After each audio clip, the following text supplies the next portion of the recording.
এই আইন ইসলামী ওয়াকফ ব্যবস্থার মূল চেতনার পরিপন্থী। তাদের মতে ওয়াকফ বোর্ডের পরিচালনা মুসলমানদের দ্বারাই হওয়া উচিত। তারা একে মুসলিম নাগরিকদের ধর্মীয় অধিকারে সরাসরি হস্তক্ষেপের শামিল বলে অভিমত দিয়েছেন। ভারত একটি বৃহৎ গণতান্ত্রিক রাষ্ট্র।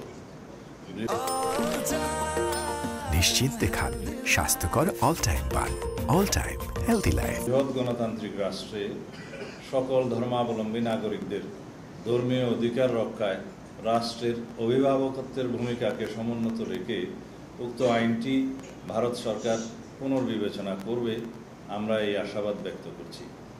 আঞ্চলিক সাম্প্রদায়িক সম্প্রীতি বজায় রাখতে এই পদক্ষেপ একটি ঐতিহাসিক ভূমিকা পালন করবে বলে আমরা মনে করি।